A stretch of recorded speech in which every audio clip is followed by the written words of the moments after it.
자, 먼저 이 신문과 그 답을 먼저 우리가 볼 텐데요. 이 신문, 제가 문을 읽으면 우리 답을 우리 성도님들께서 읽어주시면 되겠습니다. 이 신문 제가 읽겠습니다. 하나님께서 모든 인류를 죄와 비참한 처지에서 멸망하게 버려두셨습니까? 하나님께서는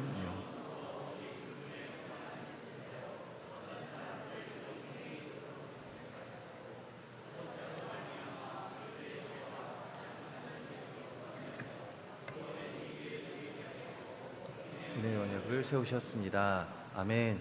자, 보시게 되면요, 지금 앞에 화면도 있지만 제가 드린 유인물이 있습니다. 자, 유인물이 참 사용할 때 되게 많아요. 언제 사용을 하냐?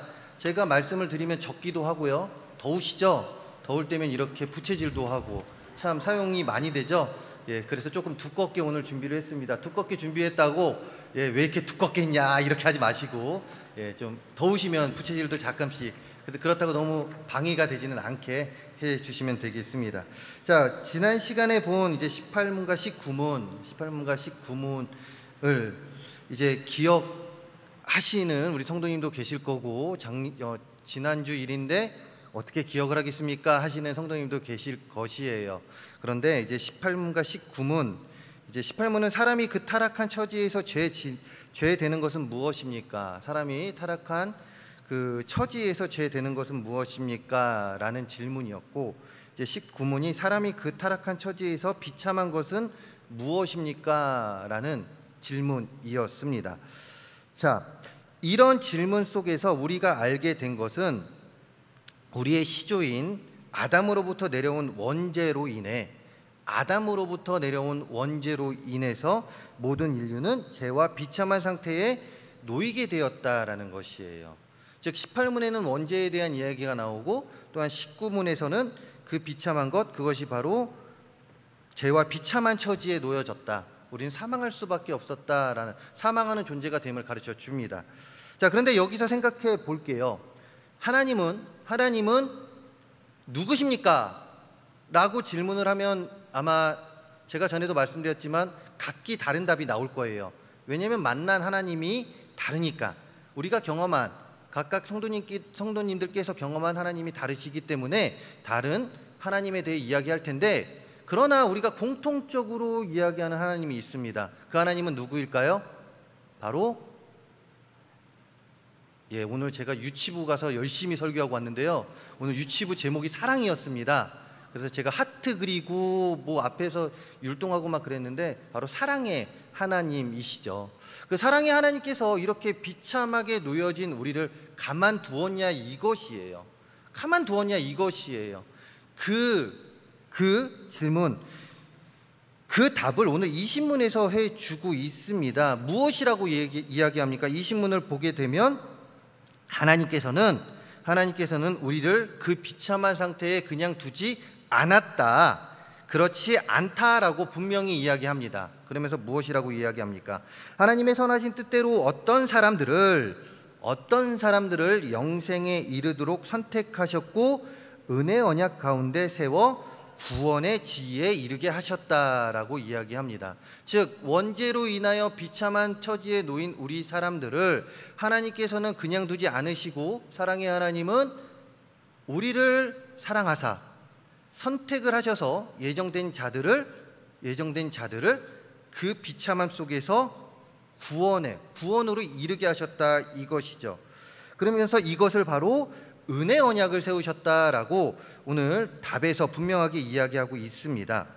그렇다면 이 은혜 언약이 무엇이냐 이것이에요. 은혜 언약을 설명하기에 앞서 이제 은혜 언약이 나오면 사실 실과 바늘이라고 이야기할 수 있습니다. 저희는 행위 언약에 대해서 이야기하는데요.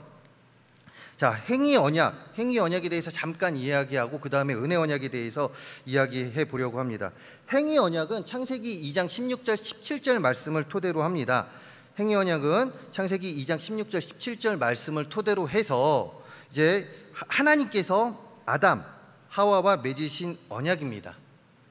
하나님께서 그 당시 사람이었던 하나님께서 창조하신 아담과 하와와 맺은 언약이에요. 그 맺은 언약, 아담이 완전한 순종을 통해 영생을 얻고 불순종하면 영원한 죽음에 이른다는 내용을 담고 있죠. 그렇다면 하나님께서 맺은 언약은 무엇이었습니까? 바로 선악과죠. 먹으면 죽을 것이고 안 먹으면 너네는 영원히 살 것이다 라고 이야기하지 않습니까?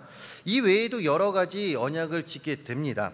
그런데 아담과 하와는 이 언약을 지키는데 성공을 했을까요? 실패를 했을까요? 성경에서 보면 실패를 했다라고 이야기하죠. 그러면서 생긴 게 바로 원죄입니다. 그러면서 생긴 게 원죄라는 것이에요. 즉 약속을 지키지 않으면서 언약, 계약이 무너지고 약속을 어긴 자는 죄를 짓게 되는데, 죄를 짓게 되었다라는 말인데, 참 이 이야기를 보면서 제가 어렸을 때의 생각이 났습니다. 전에도 말씀드렸지만 제가 제 얼굴 딱 봐도 저는 개구장이처럼 생겼잖아요. 예, 맞죠? 개구장이처럼 생겼는데 제가 이제 초등학교 때인 것 같아요. 초등학교 때 이제 한참 이제 오락실을 제가 이렇게 학교에서 오다 보면은 옆에 오락실이 있는데 너무 궁금했던 거예요. 그래서 제가 게임을 하러 간 게 아니라 그냥 구경을 하러 갔습니다. 그런데 딱 들어가는 순간 이게 뭐죠? 신세계죠. 완전 생각지도 못한 게임이 딱 있으니 이게 어린 마음에 어떻게 됐을까요? 저기를 어떻게 한번 가볼 수 없을까? 그래서 제가 선택했던 게 바로 그것입니다. 제 저금통을 깨는 선택을 했어요. 근데 이게 걸릴까요? 안 걸릴까요? 걸릴 수밖에 없죠. 어머니께서 다음날 바로 너 뭔 짓이냐 그러면서 저한테 막 뭐라고 그러더라고요. 근데 그 저금통은 어머니와 제가 약속을 한 것이었습니다. 절대 깨면 안 된다. 저는 절대 이것을 안 깨고 나중에 이것을 깨는 순간 어머니께 선물을 드릴 것입니다 라고 했는데, 그 약속은 처참히 무너지게 되고 그 돈은 오락실 기계에 다 들어갔던 거죠. 그 다음에 제가 부모님에게 어떤 일이 벌어졌을까요? 혼났겠죠. 혼나고 한동안 말을 못했습니다. 반찬이 평소에 5개 나오는 게 한 3개로 줄더라고요. 그렇게 있었지만 그래도 어머니니까, 부모님이니까 다 용서해 주시고 지금은 사랑으로 보살펴 주고 계시는데, 참 그런 생각이 났습니다. 하나님께서도 얼마나 가슴이 아프셨을까. 약속을 어긴 이 행위 언약을 약속을 했는데 깼을 때 얼마나 가슴이 아프셨을까. 그래서 사람들은 하나님께서는 약속을 지키라고 하는데 사람들은 약속은 지키는 것이 아니다 라고 말하는 것은 아닐까라는 생각을 해봤습니다. 우리는 약속을 하잖아요. 근데 그 약속 지키시나요? 예, 몇몇 분만 지키시네요. 역시나 약속은 지키라고 있는 것이지 깨라고 있는 것이 아닙니다. 그런데 현 시대의 많은 사람들이 약속을 깨라고 이야기를 하죠. 하지만 분명한 것은 하나님과의 약속은 절대적으로 깨서도 안 되고 우리가 깨도 안 되는 일입니다. 우리는 하나님 말씀에 순종해야 되고 또 하나님과 약속한 것이 있다라면 꼭 지켜야 한다 이것이죠. 자, 어쨌든 이렇게 행위 언약에서 아담과 하와는 실패를 하게 됩니다. 그러면서 하나님께서는 이런 사람들을 그러니까 행위 언약에서 이제 실패한 자들을 가만두지 않고 이신문 답에서 기록하고 있듯이 은혜 언약을 통해서 그들을 세워주신다 이것이죠. 자, 그렇다면 은혜 언약은 무엇이냐? 은혜 언약은 다음과 같습니다. 우리 은혜 언약 함께 읽어보도록 할 텐데요. 은혜 언약 함께 읽어보겠습니다. 은혜 언약은 하나님께서 인간을, 함께 읽겠습니다. 은혜 언약은 하나님께서 인간을 구원해 주시기 위해 일방적으로 맺어주신 언약입니다. 하나님께서 인간의 구원을 위해 일방적으로 저희의 선택이 아닙니다. 하나님께서 일방적으로 맺어주신 그 구원에 필요한 모든 요건을 하나님께서 은혜로써 이루어주셨다 라는 것이죠. 이 언약, 이것을 바로 은혜 언약이라고 부르며, 이 언약은 주님께서 이제 세상에 오셔서 십자가의 못 박힘 가운데 죽으심으로 성취가 된다 이것입니다. 자, 그러면 여기에서 우리가 다시 한번 생각해 볼게요. 그러면 은혜 언약의 대상이 누구이냐 이거예요. 은혜 언약의 대상이 누구일까? 자, 은혜 언약의 대상이 누구일까요? 자, 스스로가 한번 답을 해볼까요? 은혜 언약의 대상은 누구일까요? 이 신문에 답에 분명하게 나왔습니다. 그리고 제가 화면에도 기록했는데요. 저희 한번 함께 읽어보도록 하겠습니다. 은혜 언약의 대상, 그리스도 안에서 영원 전부터 구속하기로 예정된 백성들을 대상으로 맺으신 언약. 예정된 백성들을 대상으로 맺으신 언약이죠.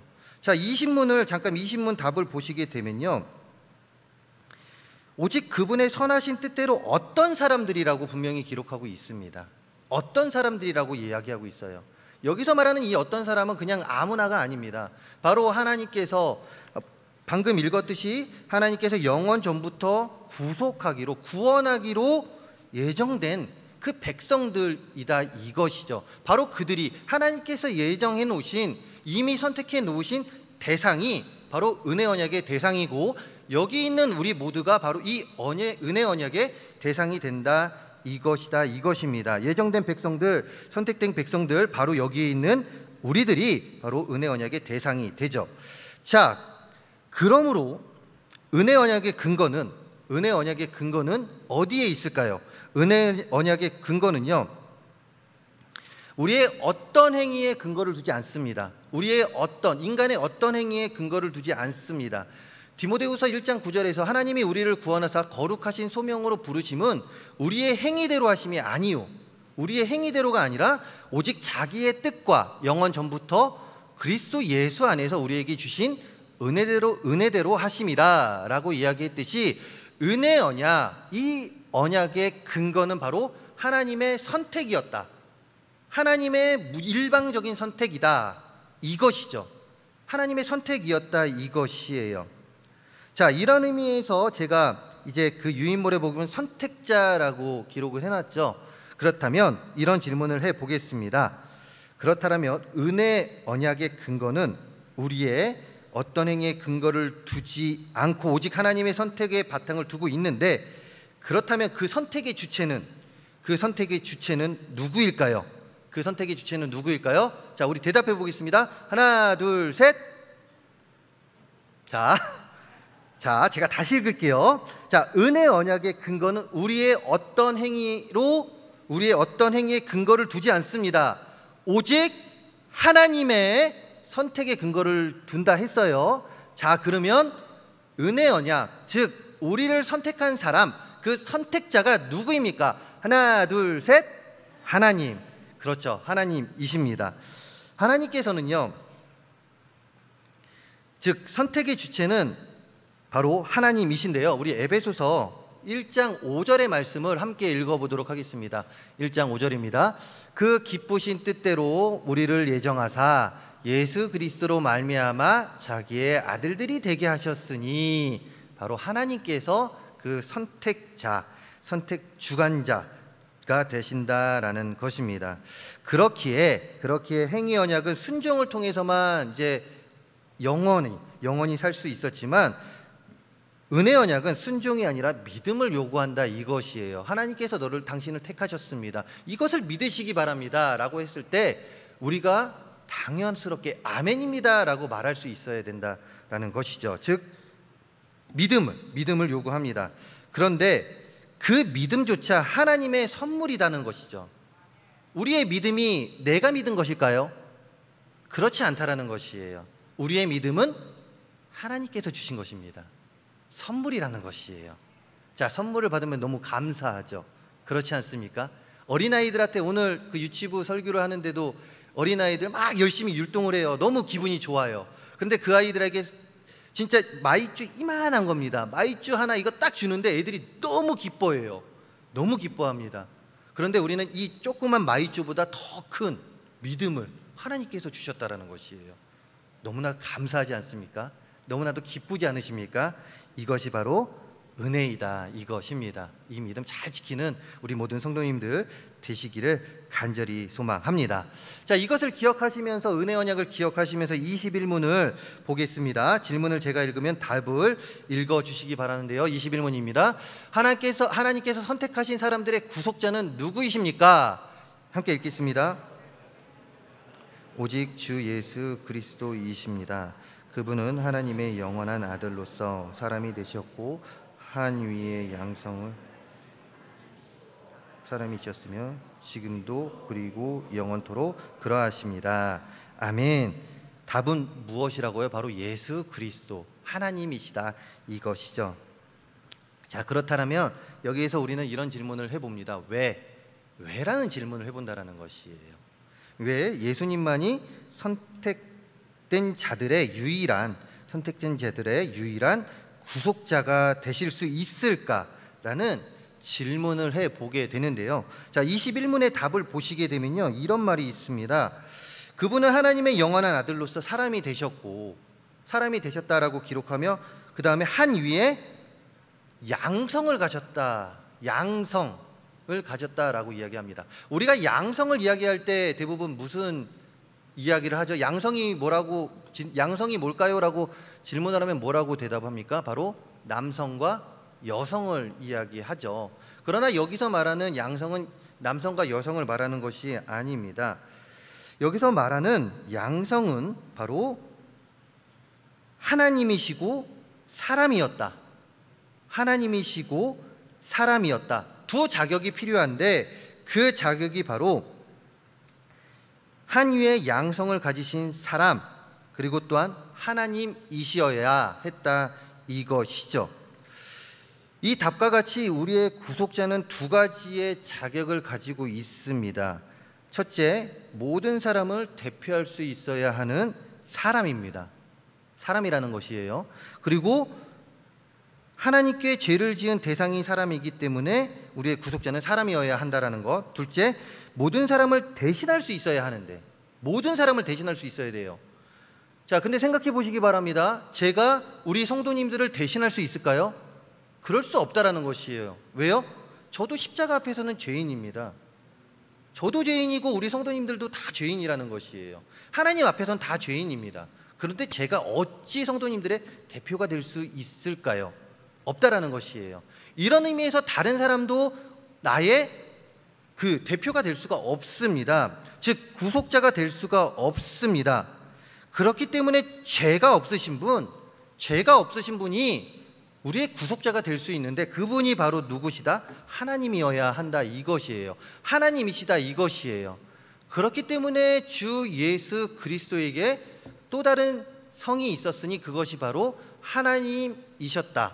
하나님의 성을 가지고 있었다라는 것입니다. 그래서 우리는 이것을 무엇이라고 부르냐면 바로 하나님이신 영원한 신성,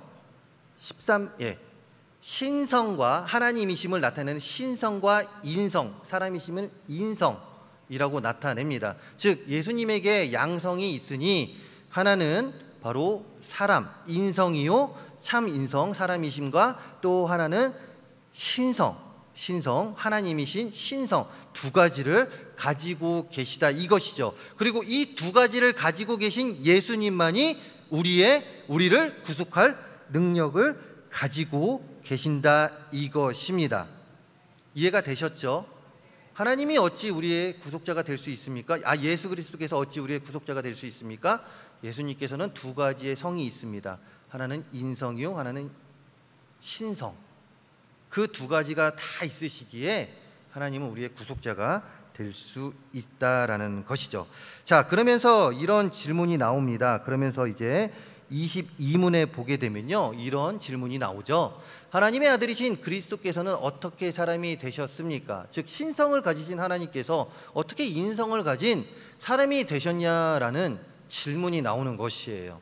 자, 이 질문의 답을 한번 함께 읽어보도록 하겠습니다. 하나님의 아들 그리스도께서는 성령의 능력으로 잉태되어 동정녀 마리아의 몸에서 참 몸과 지각 있는 영혼을 취하심으로 사람이 되셨습니다. 또한 마리아에게서 태어나셨으나 죄는 없으십니다. 자, 이런 22문의 질문 그리스도는 어떻게 사람이 되셨습니까의 답을 정리하면 다음과 같습니다. 첫째, 우리 함께 읽겠습니다. 성령의 능력으로 동정녀 마리아의 몸에서 잉태되었다. 자, 오늘 말씀에서도 분명히 이야기했지만 남자와 여자가 만나 결혼을 하고 나서 하나님께서 주시는 축복 가운데 무엇이 생길까요? 아기가 생긴다라는 것이에요. 자, 그런데 동정녀 마리아의 몸에서 잉태되었다. 동정녀는 무엇을 말합니까? 처녀를 말하는 거예요. 자, 처녀의 몸에서 아이가 잉태되었다. 지금이야 그 시술인가요? 얼마 전에도 배우 한 명이 그 시술을 해서 좀 논란이 일어났었는데, 지금에야 그런 일이 벌어진다고 하지만 그것도 물론 해서는 안 되는 일입니다. 그런데 그 당시, 지금 예수님께서 태어나신 그 당시에 저것이 그런 일들이 가능했을까요? 불가능하다 이것이죠. 그런데 어떤 능력으로요? 바로 성령의 능력으로 동정녀 마리아의 몸에서 잉태가 되었습니다. 자, 그러면서 두 번째로 무엇이라고 이야기합니까? 참 몸과 지각이 있는 영혼을 취한 사람이 되셨다. 자, 참 몸과 지각이 있는 영혼을 취한 사람이 되셨다. 무슨 말이냐? 참 몸은요, 우리와 같이 살이 있고 뼈가 있다라는 것입니다. 우리와 같이 살이 있고 뼈가 있는 것이에요. 자, 저는 살이 없습니다. 없으시죠? 저는 뼈가 없습니다. 물론 뼈 하나 정도는 부러져서 어디 실종될 수도 있겠지만, 물론 그렇게 돼서도 안 되죠. 우리의 몸에는 분명 살과 뼈로 구성이 되어 있다라는 것입니다. 자, 그리고 우리에게는 무엇이 더 있죠? 하나님께서 사람을 만드시고 그 코에 무엇을 불어 넣으셨나요? 생기를 넣으시지 않으셨습니까? 바로 영혼이 있다라는 것이에요. 예수님은 이렇게 사람이 되셨습니다. 영혼과 육신, 즉 살과 뼈를 갖추고 사람이 되셨다라는 것이죠. 그러면서 인간이 되셨는데 세 번째 답이 그 22문에 그 답 요약했을 때 무엇이라고 했습니까? 세 번째 우리 함께 보도록 하겠습니다. 세 번째 답 보여주세요. 예, 제가 읽겠습니다. 인간이 되셨는데 죄는 없으시다.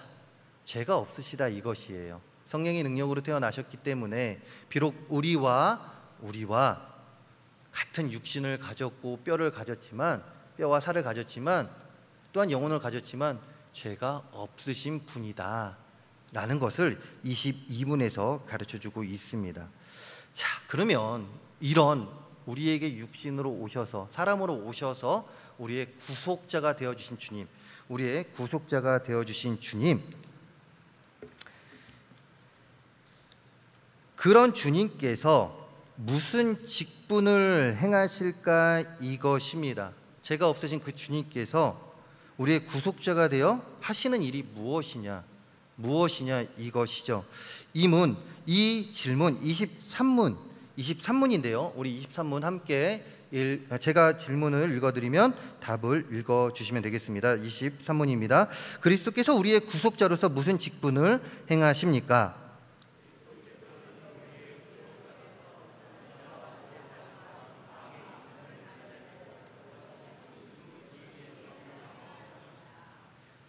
자, 주님께서 가지고 있는 직분에 대해서 지금 23문에서 이야기하고 있습니다.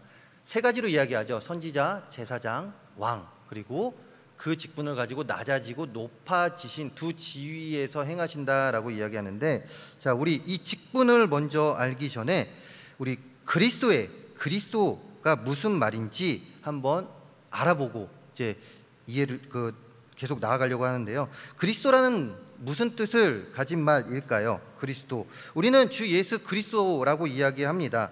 그런데 정작 그리스도라는 뜻에 대해서 물어보면 잘 대답을 못할 때가 있어요.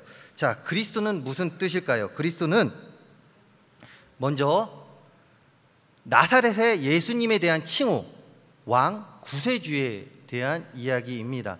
나사렛 예수님에 대한 칭호, 그리스도라 이야기하죠. 자, 이거는 우리가 너무나도 잘 알고 있는 내용입니다. 그런데 다른 내용이 있으니, 그리스도는 헬라어로는 헤브리어 메시아와 같은 의미를 가지고 있는데, 그 뜻은 무엇이라고요? 바로 기름 부음을 받은 자가 그리스도입니다. 기름 부음을 받은 자가 그리스도예요. 자, 그러면 여기에서 이제 구약으로 넘어가 보겠습니다. 구약에서 기름 부음 받은 자가 가지고 있는 직분이 있어요. 그 직분이 무엇이냐? 바로 다음과 같습니다. 선지자, 제사장, 왕이라는 것이에요. 선지자, 제사장, 왕의 직분을 가지고 있습니다. 열왕기상 19장 16절, 또한 출애굽기 40장 13절, 열왕기상 1장 34절 말씀에서 기록하고 있듯이 선지자, 제사장, 왕 이런 직분을 가지고 있었다라는 것이죠. 즉 기름 부은 자가. 자, 이것을 기억하고 다음을 볼 때, 자, 화면과 같이 예수님에서 예수는, 다음 장 넘겨주시면 되겠습니다. 예수님에서 예수는 하나님께서 아들에게 취하신 이름이에요. 예수님 이름입니다. 그리스도는 하나님의 아들께서 우리를 구속하기 위해 행하신 직분이다, 이것이죠. 주 예수 그리스도, 예수님 이름을 부르고 그리스도, 우리 그 주님의 직분을 우리는 부르고 있다, 이것이에요. 근데 그 직분이 무엇이냐? 그리스도, 기름 부음 받은 자라고 하지 않았습니까? 그렇기 때문에 세 가지 직분 23문의 답과 같이 선지자, 제사장, 왕의 직분을 가지고 있다, 이것이에요. 이것을 우리는 주님의 삼중직, 예수님의 삼중직이라고 말을 합니다. 이렇게 선지자, 제사장, 왕의 직분을 가지고 낮아지고 높아지신 두 지위에서 행하시는데, 자, 그렇다면 선지자의 직분, 24문의 질문과 같이 주님께서는 선지자의 직분을 어떻게 행하셨을까? 우리 답을 함께 읽어보도록 하겠습니다. 답입니다.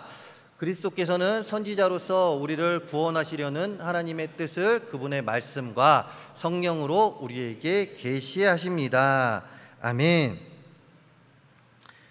자, 선지자의 역할은 하나님의 뜻을 전하는 것입니다. 선지자는요, 하나님의 뜻을 전하는 자예요. 하나님의 뜻을 전해서 하나님의 말씀을 전해주는 자다, 이것이죠. 주님께서 이 땅에 오셔서 그 역할을 하셨다, 이것이죠. 그렇다면 주님께서 선지자로서 지금도 우리에게 말씀하고 계십니다. 이 땅에 계실 때뿐만이 아니라 지금도 우리에게 말씀하고 계시는데, 그 하나님의 뜻이 무엇이냐, 이것이죠. 그 하나님의 뜻은 무엇이었을까요? 우리 함께 읽어보도록 하겠습니다. 우리 답을 하나님의 뜻은 무엇인지 함께 읽어보겠습니다. 하나님의 모든 계획, 우리로 구원을 얻도록 하기 위해 우리에게 하시는 모든 것을 나타내셨습니다. 하나님의 모든 계획, 그리고 우리로 구원을 얻게 하기 위해 우리에게 알게 하시고 믿게 하시고 행하게 하시는 모든 것들, 즉 우리가 알아야 되고 행해야 되고 믿어야 될 게 무엇인지에 대해서 주님은 선지자로서 가르쳐 주셨다, 이것입니다. 그리고 이 뜻을 어떻게 계시하셨다라고 이야기하십니까? 24문의 답에서 기록하고 있듯이 말씀과 성령으로 우리에게 전하고 계신다라는 것이죠. 자, 그러면 여기에서 우리 말씀은 무엇일까요? 우리 간단하게 말씀은 무엇일까요? 바로 하나님의 말씀, 성경입니다. 진리의 말씀, 우리의 생명이 되는 말씀, 길과 진리가 되는 말씀, 하나님의 특별 계시가 되는 성경이다, 이것이죠. 참, 우리는 성경에 덕 많이 받습니다. 그렇지 않습니까?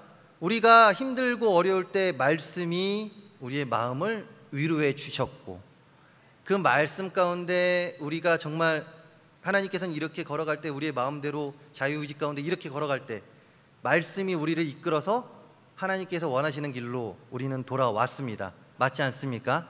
하나님께서 그러셨다라는 것이에요. 그 말씀이 우리를 그렇게 인도해 준다라는 것입니다. 그런데 우리의 작은 지혜로 이 큰 지혜인 하나님의 말씀을 다 알 수 없다라는 것이에요.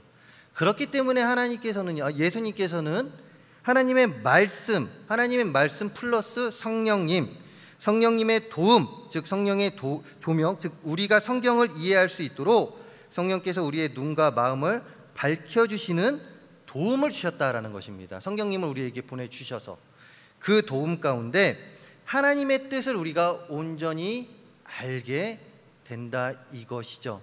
즉 하나님께서 하나님의 뜻을 주님께서 선지자로서 하나님의 뜻을 우리에게 전하셨습니다. 말씀을 통해서, 그리고 또한 승천하신 뒤에는 성령님을 통해서 우리에게 하나님의 뜻을 알 수 있게 도움을 주신다라는 것이죠. 이런 의미에서 성령님의 도움을 구하며 하나님의 뜻을 알아가기에 힘쓰는 우리 성도님들 되시기를 간절히 축원합니다. 말씀에 생명 걸고요, 말씀에 더욱더 우리 집중하고 말씀대로 이 무더운 날 다른 것이 아니라 하나님의 말씀으로 승리하는, 하나님의 말씀으로 이 무더위까지도 이겨낼 수 있는 우리 모두가 되기를 간절히 소망합니다. 자, 그러면서 이제 25문의 제사장의 직분에 대해서 이야기하고 있는데요. 자, 그리스도께서 제사장의 직분을 어떻게 행하셨습니까? 우리 답을 함께 읽겠습니다. 그리스도께서는 제사장으로서 단번에 자신을 제물로 드려 하나님의 공의를 만족시키고 우리를 하나님과 화목하게 하셨으며 또한 우리를 위하여 항상 간구하십니다. 아멘.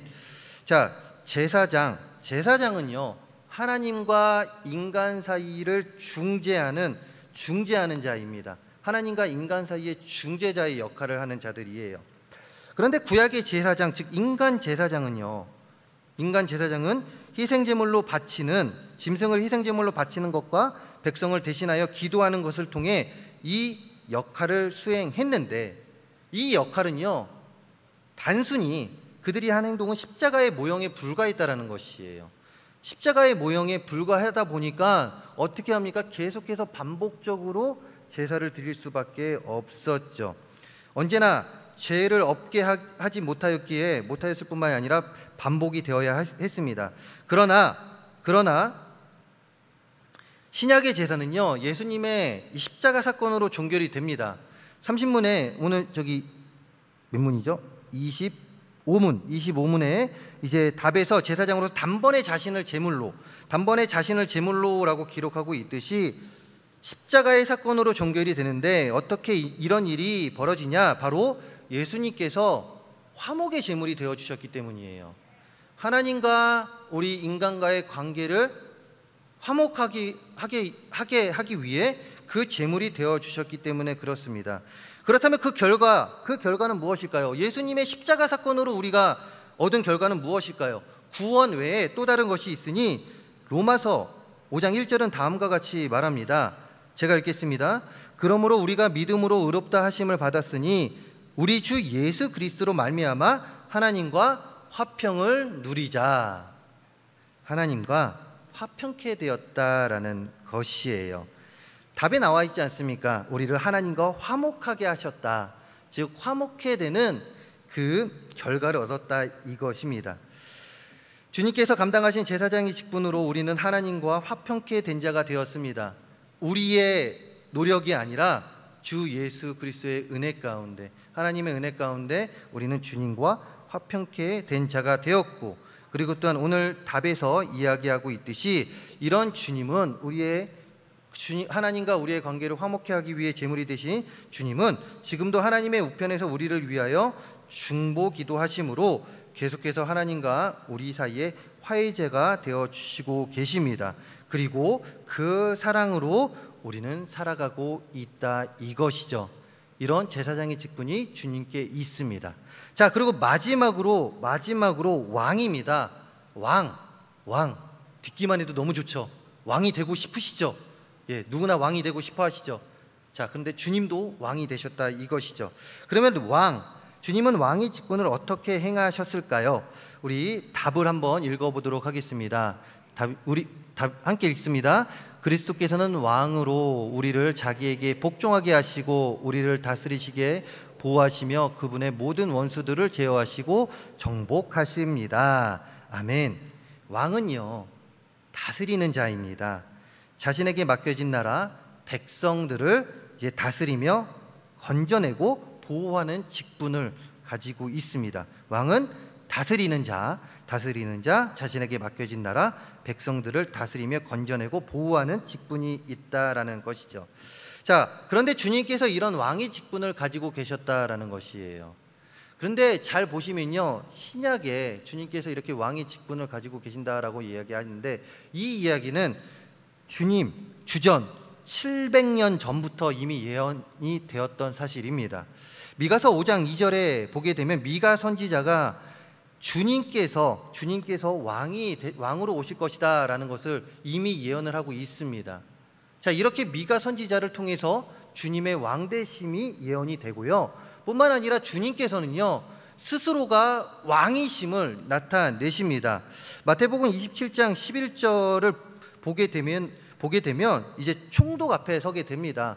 주님께서 이제 총독 앞에, 이제 고난을 받으시고 총독 앞에 서게 되죠. 그때 총독이 내가 유대인의 왕이냐 물을 때 주님께서 뭐라고 답을 하십니까? 내 말이 옳도다. 지금 너가 말한 말이 맞다. 내가 왕이다 라고 분명하게 나타내셨다라는 것이죠. 자, 그러면서 이 왕의 직분을 가지고 계셨던 예수님, 이 예수님께서 어떤 능력을 가지고 계셨냐 이것입니다. 왕으로서 주님께서 어떤 능력을 가지고 계셨냐, 우리 함께 읽어보도록 하겠습니다.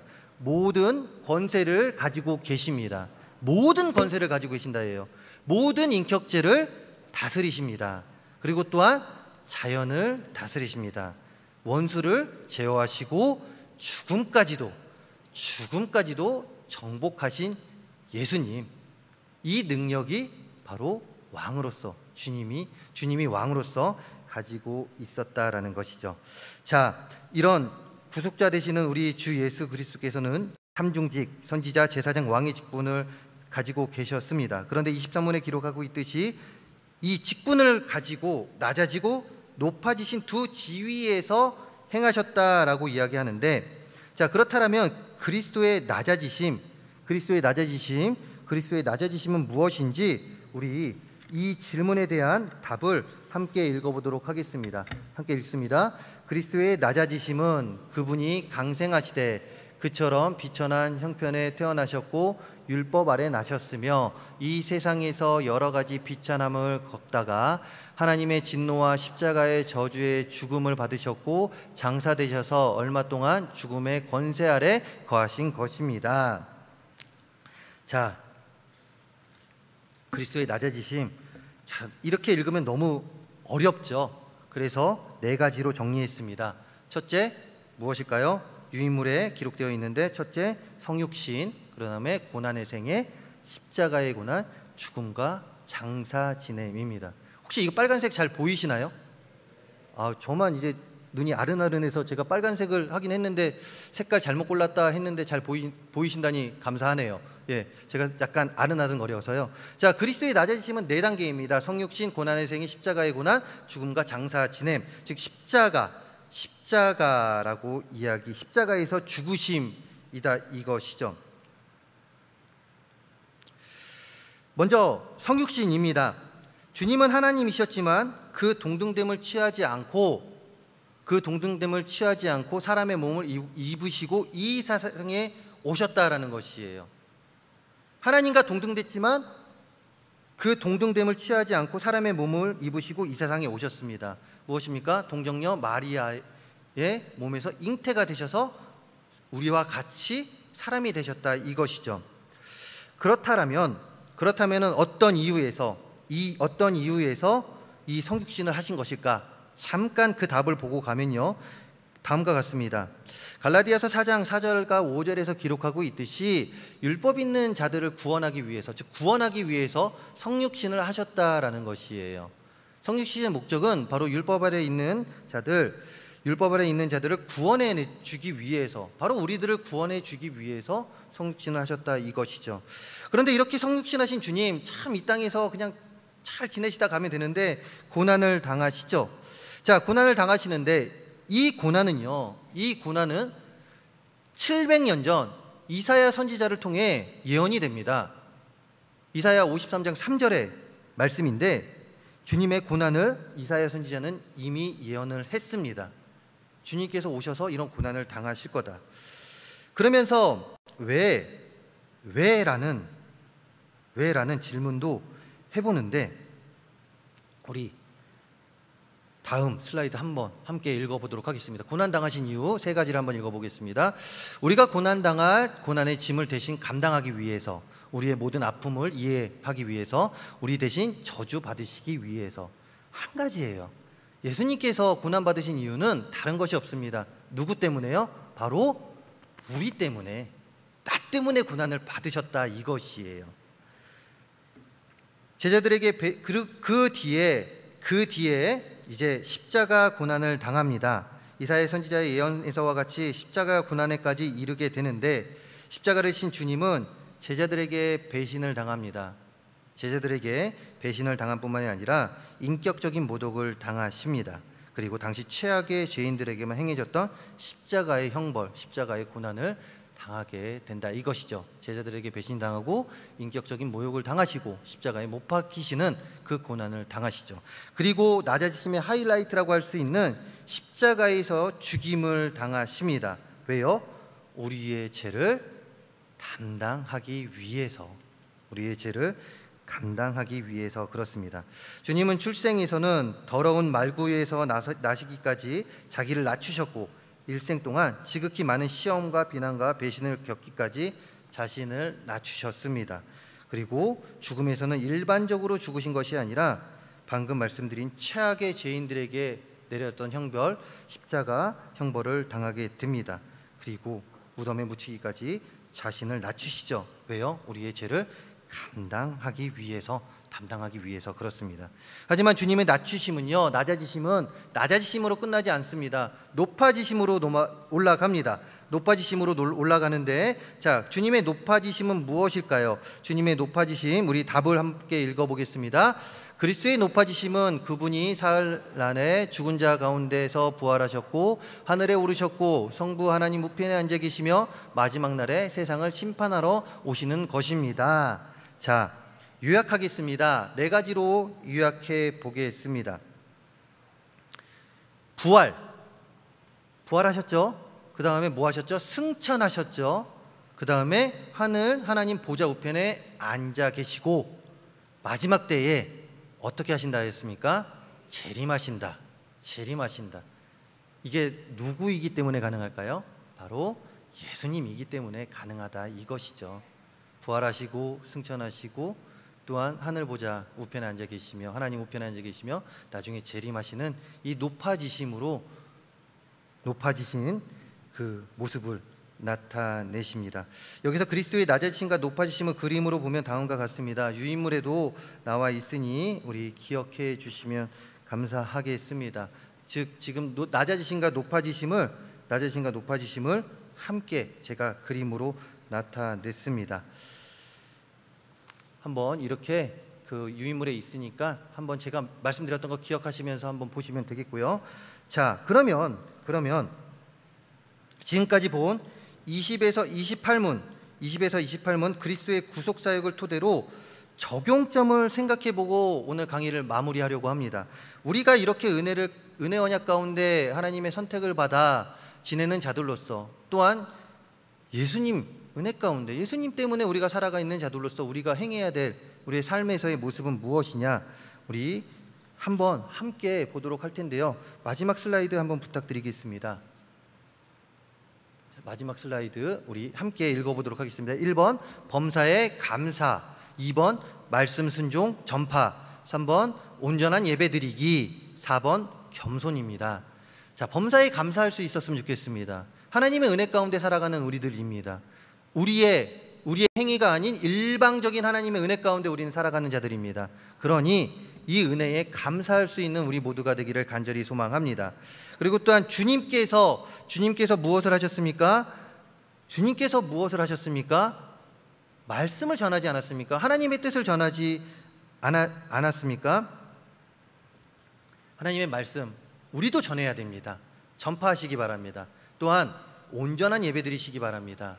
온전한 예배자가 되시기 바랍니다.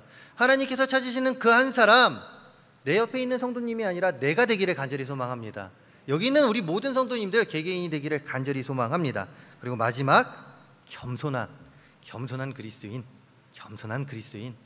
주님께서 그러하셨듯이 우리도 낮아지는 계속해서 겸손한 그리스도인이 되기를 주님의 이름으로 축원합니다.